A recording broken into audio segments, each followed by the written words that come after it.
How do you know when you're enlightened and what causes it to happen? So, with me, I became enlightened about 10 years ago. It only lasted for 1.5 days. And how do you know when you're enlightened? So, what happens? It's like 1,000,000 kilograms gets lifted in an instant. And from the perspective of what we're in now, it feels like you're in nirvana. But when you actually experience it, it's actually you're back to normal.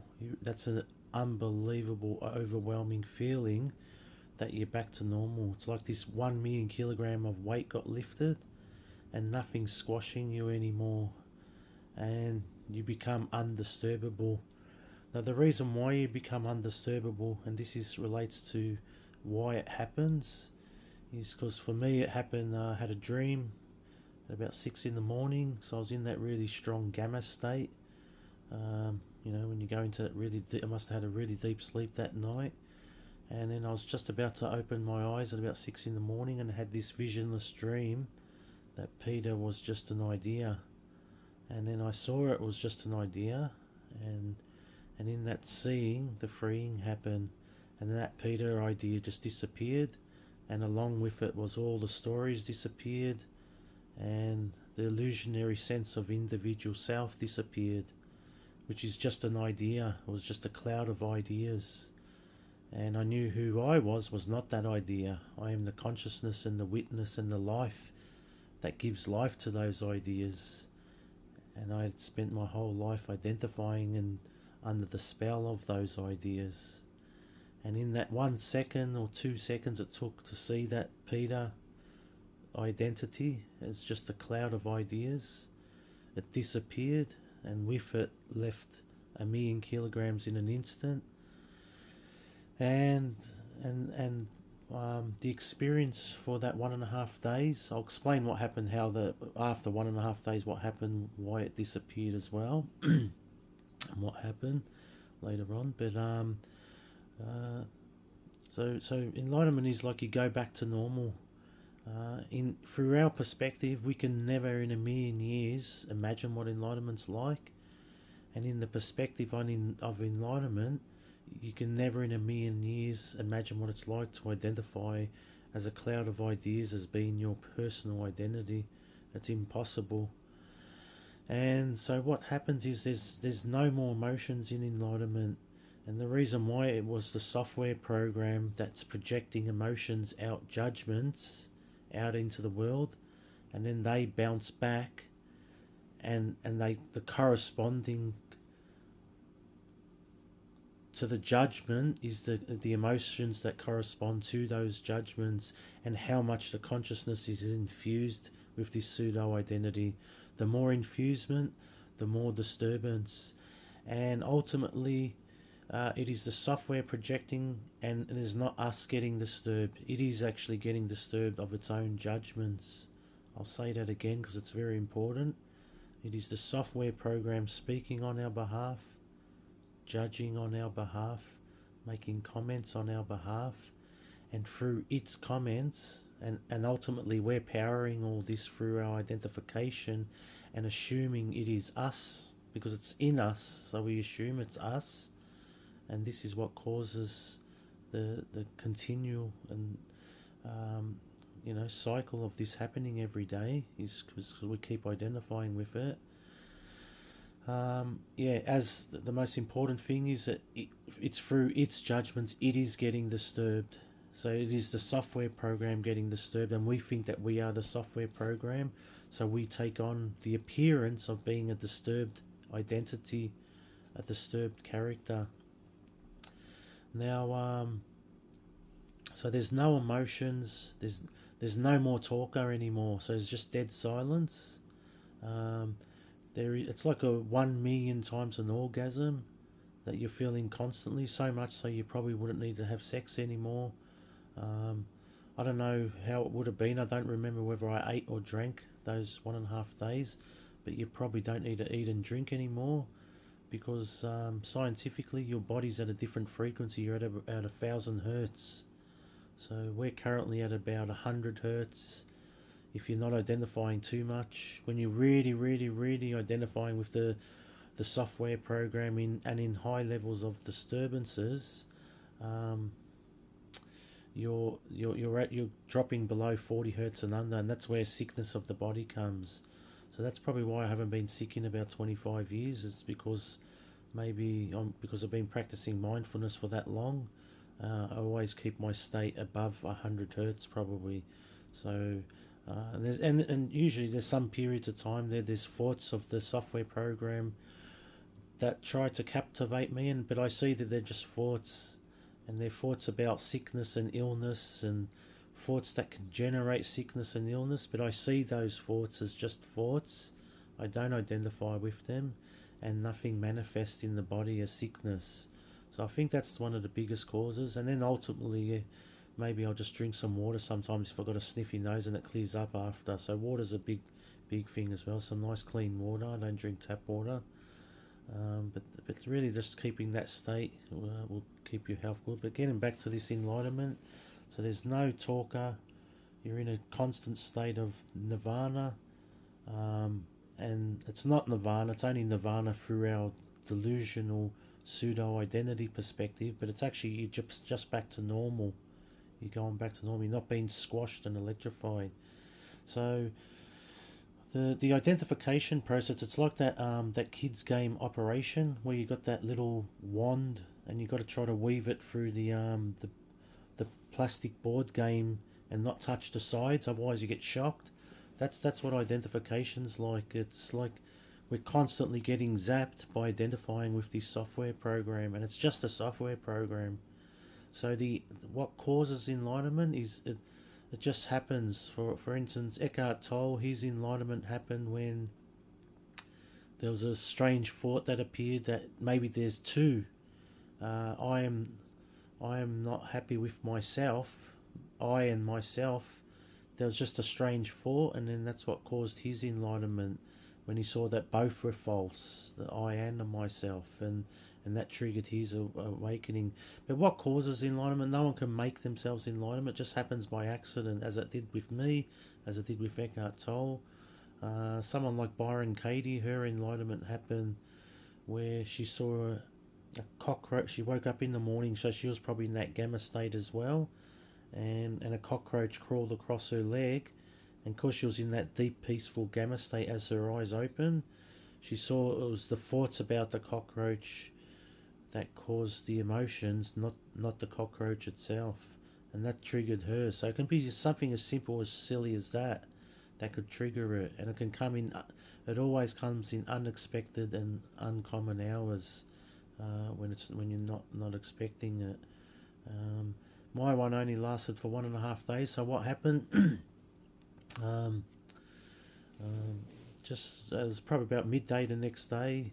All that 1 million kilos gradually returned over about 4 hours, and then what also returned was the software program of the pseudo software program of personal identity, and all its stories and all its dramas and all the talking and all the emotions and everything that we assume is normal, but it's not. It's just a software program. Until you experience the absence of all of that, you won't know the true normal. So we're not in normal. We've been under a spell since we were born. It took about a few years for us to start to learn language, and then our egos get developed and start compositing ideas and form this cloud. So you have a 3-year-old ego, pseudo identity, a 5-year-old one, a 7-year-old one, and it keeps changing and upgrading. And every week our ego's upgrading. It's a pseudo identity, and it's constantly speaking on our behalf and judging on our behalf, and most importantly getting disturbed on our behalf. And because we identify with it, we assume its disturbances to be our disturbances. So some methods you can do for mindfulness is, when there's disturbance, bring some awareness to this and see that the one being disturbed isn't you. There's a million different tactics you can use. You can invent your own ones. You can surrender to the disturbing feeling. You can try smiling at the disturbing feeling and see that it's not you. You can accept the disturbing feeling and see that it's not you. There's many different ways you can use mindfulness, and you can invent your own ways. But the common denominator is that there's you as the awareness, witnessing that comes and goes. The only thing constant is you as the awareness, and this is the enlightenment consciousness. And everything that comes and goes and moves around pretends to be important and then disappears. That's the software program, the cloud of ideas. And so we're like the clear, formless sky, and the clouds are like the software program that come and go. So also remember, you didn't have this software program when you were about 2 or 3 years old, or 1 year old, or 1 month old. You didn't have it yet. You had it at an energetic level. You took it on from your parents and your surroundings. So that's what maybe some babies cry more than others. But when it comes to the idea-based identity, you need language for that, and then you need to compose stories, and yeah. So that's it, guys. It's just like you go back to effortless, pure effortless, and it's undisturbable. The reason why our consciousness is undisturbable, because it's, number one, it's not a somebody. So there's only one single consciousness living by itself in this realm. That's it. That's the way it always has been and always will be. This one single consciousness is animating everyone, and it appears as single individuals. And the one single consciousness is under the spell of a software idea of identity in each person. But ultimately there is only one single consciousness. And that's what happens when enlightenment, you realize yourself as that one single consciousness, and all the individualism ideas were just that, ideas, and they were not important at all. And it's through identifying with it you get electrocuted and shocked constantly, and you develop 1,000,000 kilograms of weight. And when you stop identifying, all of that disappears in an instant. I might just pause it because I was just going to... Yes, that's what I wanted to mention. And then it comes to... so the more you identify with this software program, you're bound and limited to whatever the beliefs of that software program is. Now, you can do some self-development, and you can delete your self-limiting beliefs and upgrade them to better, more productive and efficient beliefs. So, but ultimately you're still in the software program. So there's nothing wrong with self-development. It's good, and it also helps bring awareness about particular beliefs. But ultimately the last goal is to throw both the positive and the negative beliefs away. You don't need neither of them. And if you want to become unbounded, now also there's another perspective of miracles like that night when I went out into when the enlightenment happened. The night air was glowing orange. So who knows, there could have been unlimited miracles that happened, but the word miracle sounds miraculous, but it's not miraculous. It's actually, you're just in your normal state doing normal things. The reason why is because you no longer have a reference point of a pseudo identity which has belief systems which limit based on those belief systems within it. So you don't have no more belief systems anymore. You don't have no more software program which contains those belief systems. Therefore, you're unbounded and unlimited. And it's like in the movie The Matrix, when Neo's trying to jump across the building, and he's trying to do it through the self, as the fake self, the pseudo self. And that pseudo self can't believe itself to jump across the building, so he fails. But then Morpheus says, free your mind, but what he's really saying is, don't identify with the pseudo identity and you'll jump over the building easy. But as Neo was able to free his mind, so to speak, or not identify with the Matrix anymore, then he could do anything. He was unbound. He started to fly around like Superman. But that's what's the same thing with us. The more we identify with this software program, the dumber we become. We've already got unlimited perfect intelligence. We're ever immaculate, untouchable, and ever perfect, and super intelligent. We have spontaneous. It's like the animal kingdom. They don't have ego. They know how to make the nest. As soon as they start to fly, everything's done through spontaneity and whatever you want to call it. But they have that infinite intelligence. We have that infinite intelligence, like it's as whatever we're using it in every day. Just naturally as we drive a car, that's the infinite intelligence doing it all. It's connecting with the environment, and we're sensing things and intuitiveness and whatever. But we use infinite intelligence more, and the more you try to use the software program to navigate through life, the dumber you become, because it's an extremely stupid form of intelligence. The reason why, because it's based on belief systems and rules, and they're never quite relative to the now, in the spontaneity and the of what's needed right now.